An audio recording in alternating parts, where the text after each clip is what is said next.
Okay, this is what we have, and I'm going to create UV map for the ground plane, and we can just make a planar UV map and just make sure our subpatch interpolation is on subpatch, and yep, that's going to be just fine. Now I'm just going to go through these layers and make a little order, combine certain layers. You know, we don't need so many layers right now. Making sure everything is there regarding to the UV maps.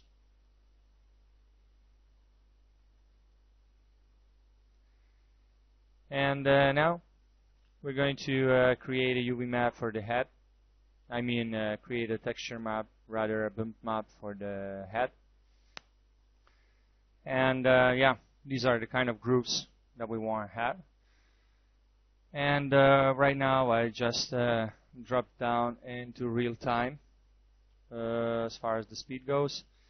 And you can see here, you just need to unhide it if you do get yourself into a situation like this. Just press unhide, and it will pop back there again. So just checking here that the UV map reacts, you know, when we go into subpatches. And now what we want to do is zoom in until you have these lines all the way on the edges of your screen. We want to print screen this that we have. So just press the print screen button, and here we are in Photoshop. Just go to New, leave it on clipboard, and just paste it here by pressing Ctrl V, and that's going to paste your print screen. And the only thing that we actually need is just this area here. So we just need to crop our UV space that we print screened from Modeler. And this is going to be our UV map. You can go here and see the size. Yeah, it's almost a perfect square. This one more, 1 pixel less is not going to really affect us. And that's going to be your texture resolution. And I'm just looking to see if this is a big enough resolution for us. I just want to see how, you know, big the pixels are here. If we're going to be able to draw this in as much detail as we want. And yeah, this UV map was, you know, this size is okay. And these are the kind of grooves that we want to have. And this is basically the procedure that we're going to do for all our UV maps. So just, you know, go into the UV map screen, make it as big as you can, and print screen it. That is going to save your screen in the buffer of your computer, and then go into Photoshop or whatever application you're using for drawing, and just pressing Ctrl V or paste. Just paste what you stored in your buffer with the print screen onto your canvas in whatever software you're using. I'm going to be using Adobe Photoshop, and yeah, crop the pasted image, because you captured your whole screen, and the only thing you really need is just your UV space, and that's your base for the UV map. And we're going to draw on that UV map, and as you can see here, I have, you know, 3 layers. One is the background, then we have layer 1, which is our UV map, you know, print screen. And the third layer is the layer on which I'm drawing whatever we'll be drawing on our UV space. And that's basically the principle. Now again, I went into speedier time, and I'm just drawing these grooves using the black color, which is going to be, black is in the bump map, is going to cause dents, and that's what we want, the grooves. And this is our line of the mouth, and I'm just kind of drawing these lines here. And yeah, I kind of wanted to continue a little bit further than the very line of the mouth, because that's one of the characteristics of the Jack, of Jack's character, so that there's a little bit more space left there for the mouth to be opened. So I'm just kind of extending the mouth on both sides. And I'm using Wacom tablet Intuos 3 to draw. Well, you can use a mouse, but it just gives you a bit more control to make these lines feel a bit more natural. And while I'm drawing this, I deliberately don't want it to be continuing exactly on the upper lines. I want to have that natural feeling, not like a zipper on a jacket, but like these almost teeth-like grooves. And I just duplicated that layer underneath.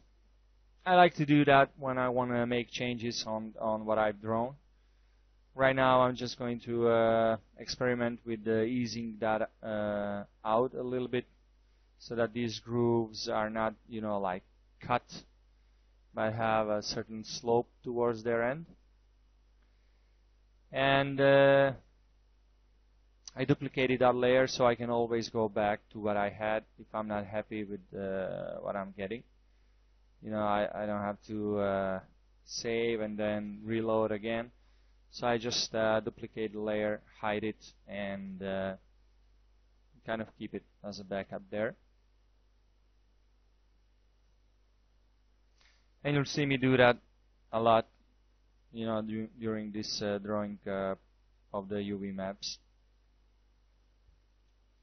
It's just a habit I have, it's very quickly just to duplicate and hide the layer, and you always have it unchanged. And many times I use it, like to blend 50% from what I have to what I'm getting.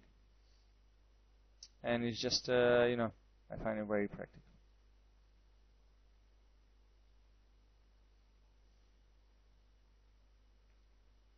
So not much to say, just kind of,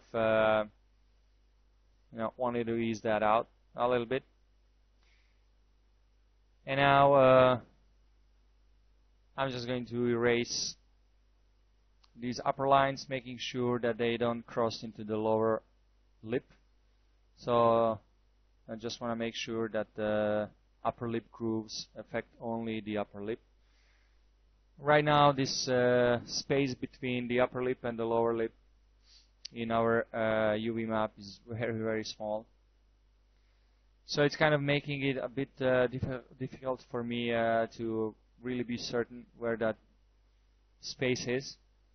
So I just, undid that, and I'm going to draw a red line that's going to show me where that space between the upper lip and the lower lip really is.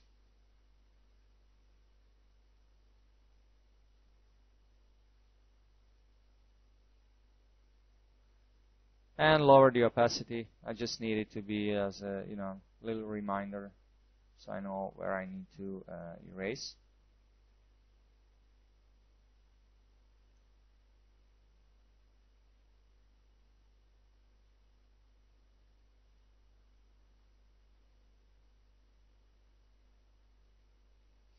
And the same thing applies for the bottom lip. Make sure it affects only the bottom lip.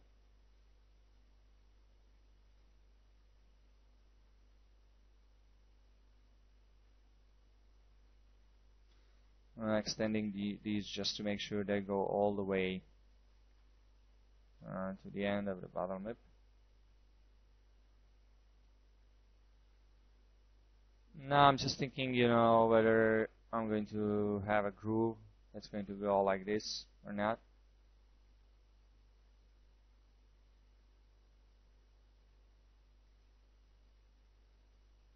And it's kind of continuing the mouth,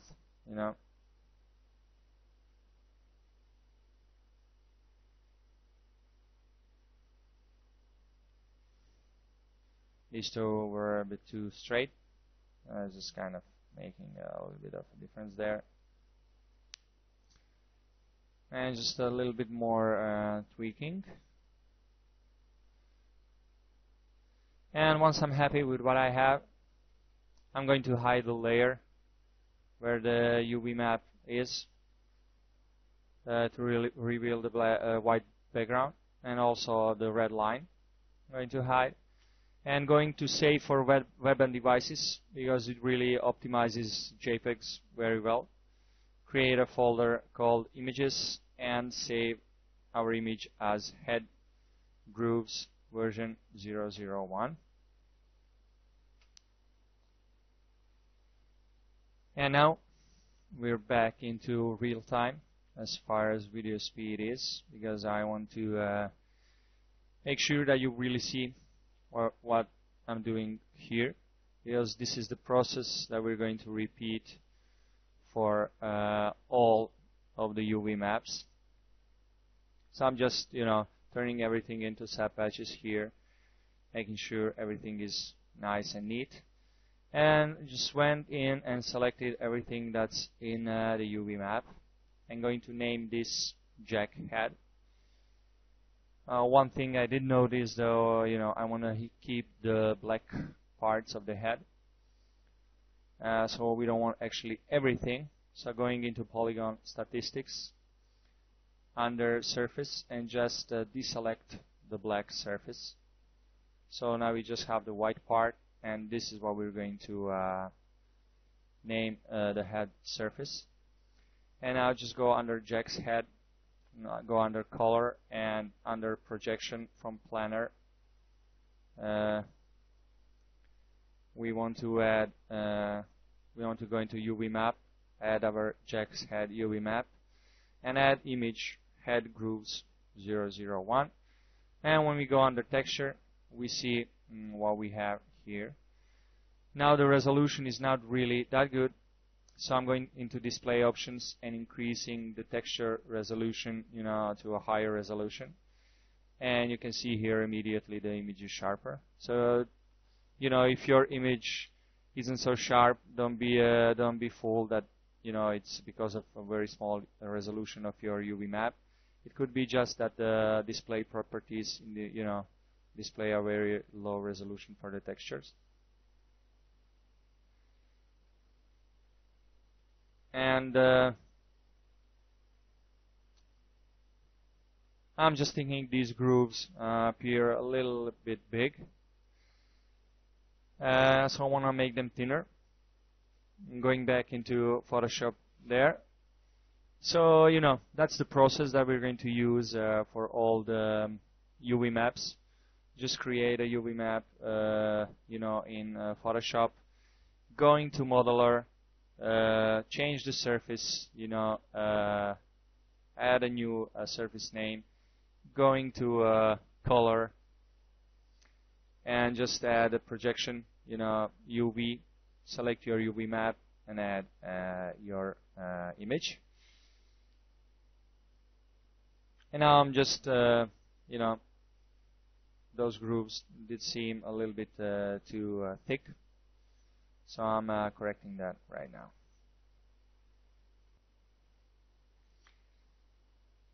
And speeding things up a little bit here again.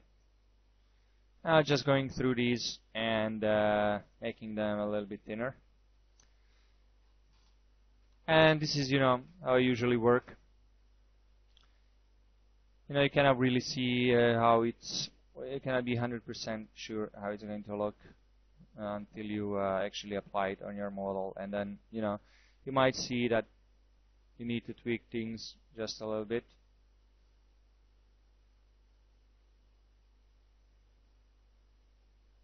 And yeah, it's a quick fix. Just go through these and kind of thin them out a little bit, and that's the difference. So again, going into save for web and devices, and I'm going to save this, overwriting the image that we had before. And there's a very quick way we can update what we did. Go into image editor and press reload, and presto, you're going to see your updated image. So I'm just kind of looking at these grooves, noticing that some of them are a bit too short. So that was also something that we're going to do a lot, while drawing these UV maps. These textures. Is just replace the image, going to Modeler's image editor and just press reload. Or in case we saved, like another version, another iteration, go and instead of reload, press replace button. And that's a very quick way of applying your, new color maps, new textures to the model, when you made some changes. So again, saving image, replace, going to image editor, and again press reload, and there it is, our new texture map reloaded. And kind of looking at what we have, and looking at our reference images. Okay. And I'm going to call that finished. Later on, we're going to paste that into the bump, in our surface editor. But right now, we can just leave it like that. And the next thing that we're going to do is texture the jacket. And we're going to start, we have a couple of UV sections for the jacket. And this looks like a good reference image, just to have the idea of the size and the feel of these grooves. Or maybe even that one. And doing the same thing that we did with the head. Print screen, that after I make it as big as I can. I'm just going to print screen that. Going to new and just paste it, and again crop it like we did for the head. Again, a procedure we're going to do for the whole texture maps. Again, checking out the resolution, whether I want to make this bigger or not.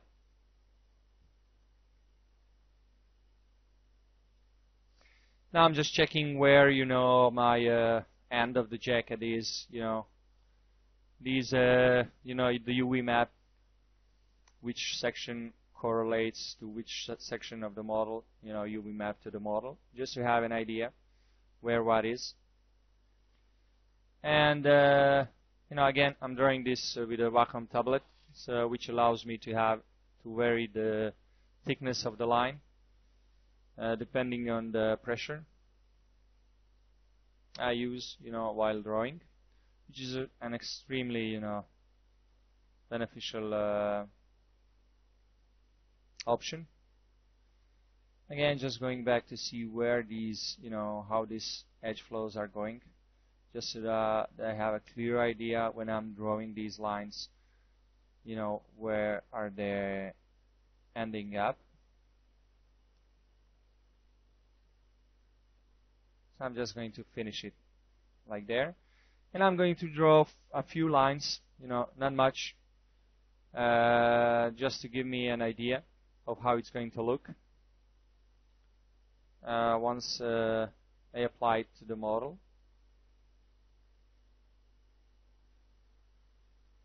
And it's always, a bit difficult to draw these continuous long lines.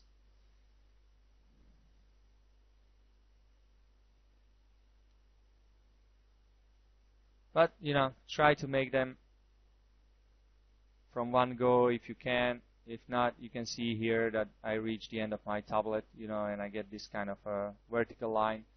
But they are very easy to, erase, so I'm not worrying about that too much.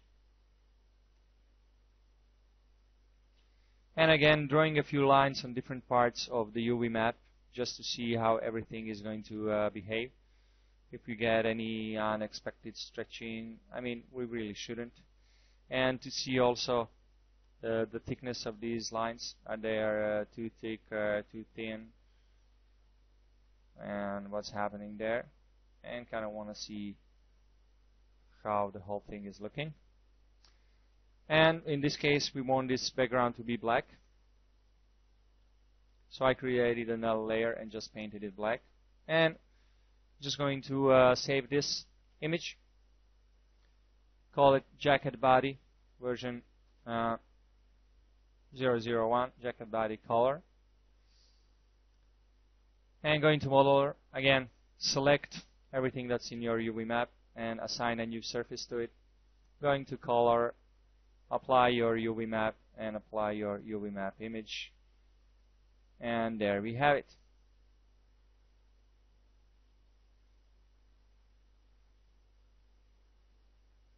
Yeah, they're looking pretty good, and resolution is also, good enough, big enough, I should say. Now I'm thinking our image is going to be like 2,000 pixels maybe, and this jacket really isn't going to take that much of the real estate. But if you ever want to print it in a poster size, you have to have a bigger resolution image. So I wanted to make sure that our texture maps can tolerate those bigger resolutions. And that's why I chose this size. If you have any problems handling bigger resolution images, you don't really need them to be this big. But you can never resize, upsample your images. You can always downsample them.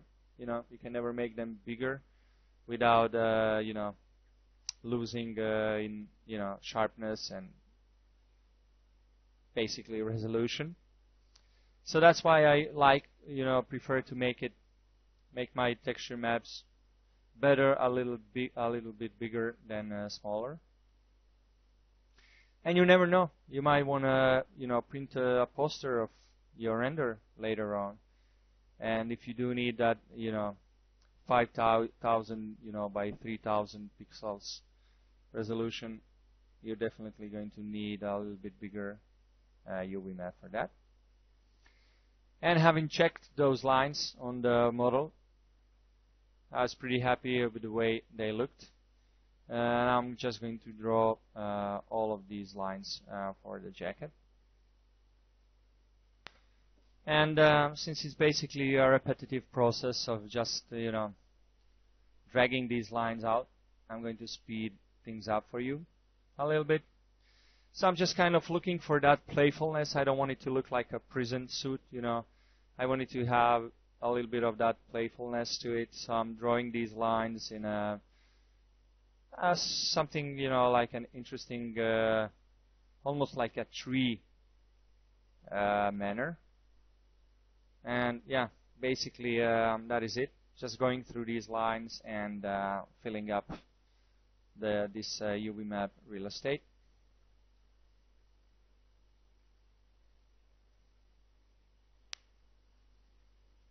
And once I'm satisfied, with what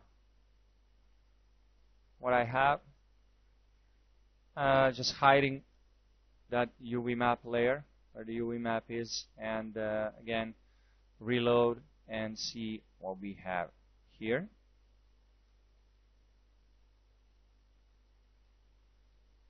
Checking out our reference model, reference images, and checking out what we have here. And I wanted to add a little bit more lines in there, a few smaller ones.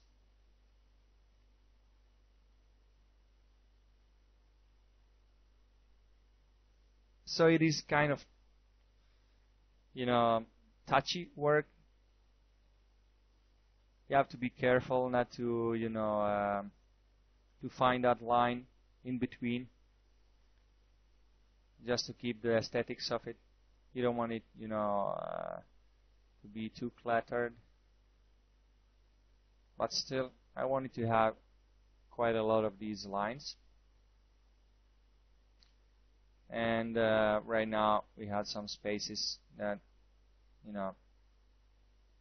could be filled with those lines. And yeah, again, just try not to make it look like a prison suit. We want to have it that Barton-esque feel to it. And he really has an impeccable sense of style and, design, which we should definitely try to, keep. And again, just reload and see how it looks on the model. And once you're happy, make sure you save, your PSD, so you can always go back to that. Or, God forbid, if it crashes, you lose as less as possible of your work. And of course, let's not forget to save also our model, what we did so far. So we're going to end this session here, and in the next session we're going to continue with texturing.